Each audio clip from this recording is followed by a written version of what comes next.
On va donc discuter au cours de cette vidéo de la manière de réaliser l'annonce d'un dommage qui malheureusement peut survenir au décours d'une intervention chirurgicale. Alors l'annonce d'un dommage est un élément important dans notre pratique quotidienne qui survient heureusement assez rarement, mais qui doit respecter dans sa réalisation un certain nombre de principes. Alors on va voir ensemble quand faire cette annonce du dommage après l'intervention chirurgicale, qui doit réaliser cette annonce, comment elle doit être faite, et on va voir qu'il y a une concertation qui doit avoir lieu au préalable entre les différents intervenants, les différents médecins en particulier qui ont été présents au cours de l'intervention. Ce qu'il faut dire, on parlera d'empathie, mais également on prendra garde à ne pas se dévaloriser. Et puis enfin, on abordera les questions du suivi, en cours d'hospitalisation et puis ensuite dans le suivi classique post-opératoire. Et puis je vous dirai quelques mots des documents importants qui peuvent vous protéger et qui sont utiles si malheureusement un dommage est suivi ensuite d'une expertise judiciaire. Alors tout d'abord, qu'est-ce qu'un dommage? Et faut-il tout dire, faut-il tout annoncer à un patient comme étant un dommage? C'est une question de bon sens. Il est évident qu'un saignement péropératoire un petit peu inhabituel, mais contrôlé, n'est pas un dommage en soi et ne sera pas annoncé comme tel au patient et à sa famille. La section d'un vaisseau ou d'un nerf au cours de l'intervention est évidemment un dommage, va nécessiter une suture, une modification de l'abord chirurgical et doit être annoncée comme telle. Je prendrai d'autres exemples, comme une fissure sur un Merkel au cours de la mise en place d'une prothèse totale de hanche n'est pas un dommage, il n'y aura pas de modification des suites opératoires. Une fracture péropératoire du fémur nécessitant une ostéosynthèse complémentaire est un dommage qui doit être annoncé. Ou enfin une plaie digestive sous cœlioscopie par exemple, qui nécessite là aussi une prise en charge particulière, sera annoncée comme un dommage. Donc toute situation finalement qui va modifier les suites opératoires normales, prévisibles de l'intervention, sont à considérer comme un dommage. C'est une question de bon sens. Alors si vous avez un doute, il ne faut pas hésiter à prendre un avis auprès de vos collègues ou auprès d'un assistant conseil chez votre assureur. Quand est-ce qu'il faut faire l'annonce de ce dommage? Il faut le faire le plus rapidement possible, c'est-à-dire immédiatement.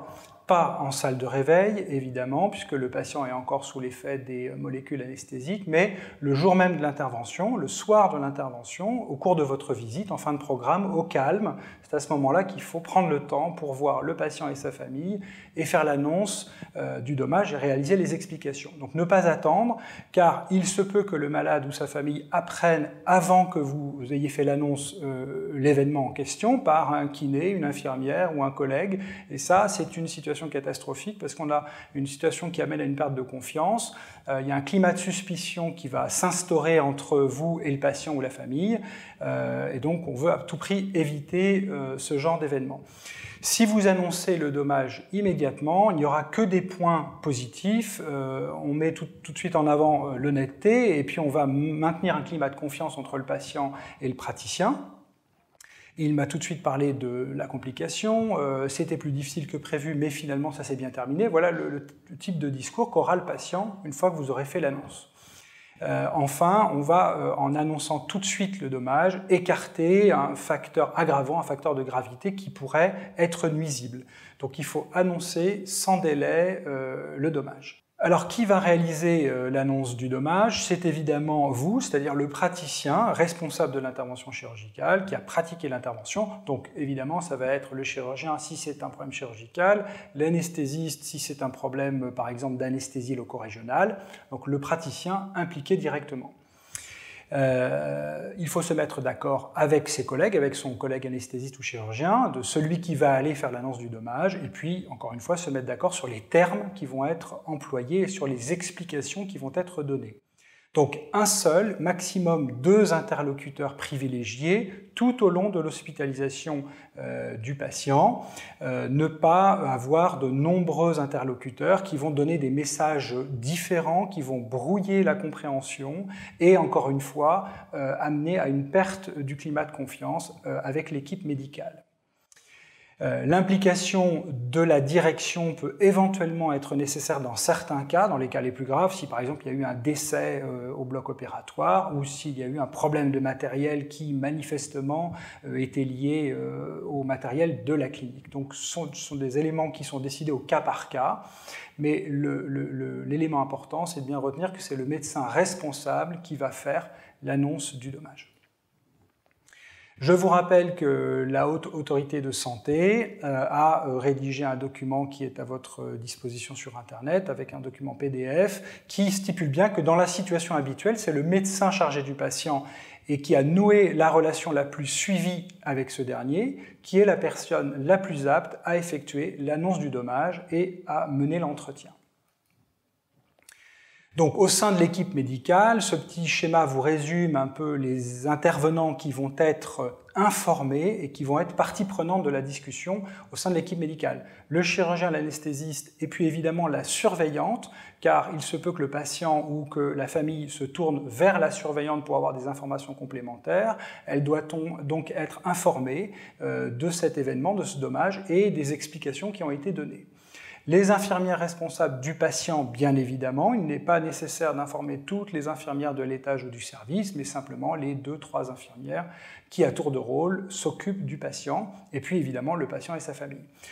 J'ai mis en dessous donc les autres médecins de l'établissement au cas par cas, si cela vous paraît nécessaire, ainsi que la direction, mais là encore c'est une affaire de bon sens. Alors, comment va-t-on faire l'annonce de ce dommage ? L'élément important, c'est qu'une seule, unique version simple et définitive soit adoptée par les différents intervenants. Il ne faut pas multiplier les scénarios, il faut que le patient ait compris de manière simple le déroulement des événements, l'apparition de la fracture et la manière dont elle a été réparée ou de la lésion vasculaire. Cette version doit être donnée à tous les intervenants, le pire étant évidemment d'avoir, encore une fois, on l'a déjà dit, plusieurs versions données par différents intervenants. Les consignes sont donc données aux équipes, seuls les médecins parlent aux patients et à sa famille, les infirmières ne sont pas là dans leur rôle. Si des questions sont posées aux infirmières, aux aides-soignantes ou aux brancardiers, il faut renvoyer immédiatement sur les médecins pour pouvoir répéter à nouveau la version annoncée. Donc une seule version concertée, simple, et définitive. Alors quoi dire ? On va prendre l'exemple d'une fracture du fémur survenue au cours de la mise en place d'une prothèse de hanche. Bon, c'est un cas simple. Évidemment, il faut toujours dire la vérité. Il ne s'agit pas de masquer les événements au patient et à sa famille. De toute façon, tous ces éléments seront consignés dans le compte-rendu opératoire, donc il faut simplifier, sans masquer, les éléments qui se sont déroulés. Les explications complexes amènent à de l'inquiétude et de la suspicion. Il ne faut pas s'empêtrer dans des explications compliquées. Simplement, si vous n'êtes pas tout à fait à l'aise sur la version que vous voulez donner, rien ne vous empêche de répéter avant, dans votre bureau ou auprès d'un confrère ou avec la surveillante, de répéter votre discours que vous allez tenir au patient et à sa famille. Donc ce qui a été fait pour réparer est l'élément important. Il faut toujours terminer sur une note positive. Donc l'exemple donné, celui de la fracture du fémur. Au cours de l'intervention, il y a malheureusement eu une fracture car l'os était un peu fragile et à l'impaction de la tige, j'ai malencontreusement cassé le fémur. Mais la bonne nouvelle, c'est que je m'en suis rendu compte immédiatement, ce qui nous a permis de réparer tout de suite cette fracture. On a mis en place un cerclage ou une plaque et des vis, et ceci met en avant votre adaptabilité, votre professionnalisme, et va rassurer le patient. Donc on reconnaît l'existence de la complication, on va s'excuser auprès du patient, et puis ensuite, tout de suite, passer à la phase de la réparation, montrer qu'on a fait face à la complication et qu'on a pu trouver une solution. Alors quoi dire ? Encore une fois, une étude qui date de 2002 et qui a été réalisée dans un service de réanimation met en avant l'importance de la présence du médecin. Vous voyez que cette étude portait sur les critères de satisfaction des familles et qui étaient liés à 7 facteurs principaux, et la plupart de ces facteurs sont directement liés aux soignants. Je vous en cite 4. Le premier, c'est l'absence de sensation de contradiction entre les membres de l'équipe médicale, ce qui est évident. Deuxième élément, c'est une information qui soit donnée par un médecin et non pas par une infirmière. Un ratio patient-infirmière inférieur à 3, c'est-à-dire encore une fois la proximité de l'équipe médicale et paramédicale. Et enfin, un temps suffisant d'entretien consacré par le médecin à la famille. Donc encore une fois, le facteur humain, médical et le temps médical sont mis en avant par les familles dans la relation de confiance. Une fois l'annonce du dommage réalisée, le patient doit bénéficier d'un suivi attentif. Alors ce suivi attentif, il a deux phases, pendant la phase d'hospitalisation et puis ensuite après la sortie d'hospitalisation. Alors il faut réexpliquer, à ne pas hésiter à voir le patient à plusieurs reprises au cours de son hospitalisation, tout comme la famille sur rendez-vous si besoin. Le patient a besoin que vous réexpliquiez généralement 2, 3 ou 4 fois les mesures qui ont été prises au cours de l'intervention et la raison de l'apparition de cette complication. Donc il faut passer tous les jours, consigner vos observations quotidiennement et puis demander à l'équipe paramédicale, aux infirmières, d'avoir une attention particulière pour ce patient, bien gérer évidemment les éléments comme la douleur. Il est évident qu'on consacrera un peu plus de temps au patient qui aura été victime d'un dommage au cours de son hospitalisation. Si malheureusement une reprise chirurgicale est nécessaire, alors dans ces conditions, il faudra donner toutes les explications sur la reprise, sur la nécessité de la reprise, les raisons pour lesquelles elle est nécessaire et la réalisation technique. On préparera des documents d'information préalables, comme pour la première intervention, ainsi qu'un consentement éclairé spécifique pour la reprise. Je vous rappelle que vous avez une obligation de moyens et que donc vous devez mettre en avant le fait que vous mettez en œuvre tous ces moyens pour résoudre le problème. Donc un suivi attentif et il faut montrer de l'empathie auprès du patient et de sa famille. Enfin, je terminerai par les documents qui peuvent malheureusement en cas d'expertise vous protéger et montrer votre bonne foi au cours malheureusement de la survenue de ce dommage et de son suivi. Alors c'est le dossier médical qui doit être archivé par vous-même ou par la clinique qui est la seule preuve des éléments qui se sont déroulés au cours de cette complication et de cette intervention chirurgicale. Donc l'observation médicale doit être quotidiennement remplie, vous devez mettre un mot tous les jours. Le chirurgien, tout comme l'anesthésiste, sur la manière dont s'est déroulée la complication, les moyens que vous avez mis en œuvre pour régler la complication, et puis ensuite sur le suivi post-opératoire. On notera donc la complication, ce qui a été fait, les avis complémentaires éventuellement demandés. Si par exemple vous avez fait intervenir un chirurgien vasculaire au cours de l'intervention, eh bien vous tracerez dans le dossier la présence du chirurgien vasculaire et éventuellement ses observations personnelles. Les observations concernent aussi le suivi post-opératoire, ainsi que les examens que vous avez pu demander à titre complémentaire, ainsi que leurs résultats.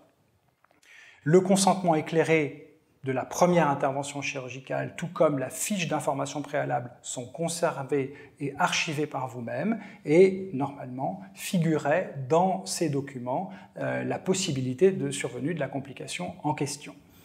En conclusion, votre protection, c'est votre dossier médical, donc pensez à tous les jours noter un mot dans le dossier médical. Voilà, les messages principaux à retenir de cette présentation sont que d'une part, qu'est-ce qu'un dommage? C'est finalement une question de bon sens, c'est ce qui va modifier les suites normales d'une intervention chirurgicale. Le dommage doit toujours être annoncé le jour même de l'intervention chirurgicale. Ceci ne vous apportera que des bénéfices. C'est le médecin responsable, donc vous-même, qui doit faire l'annonce du dommage et il faut avoir le moins d'interlocuteurs possible. Une seule version doit être donnée à la famille et ne pas multiplier les versions et les interlocuteurs. Toujours dire la vérité, raconter les événements tels qu'ils se sont déroulés et la manière dont vous avez fait face et dont vous avez résolu cette complication. Le suivi doit être attentif et penser à venir voir le patient à plusieurs reprises pour lui réexpliquer, lui donner des informations complémentaires s'il le souhaite. Et enfin, n'oubliez pas que le document qui va vous protéger sera le dossier médical. Il faut donc bien consigner le déroulement des événements dans votre dossier médical. Je vous remercie de votre attention et si vous avez des questions sur ce sujet, vous pouvez m'envoyer un mail à cette adresse.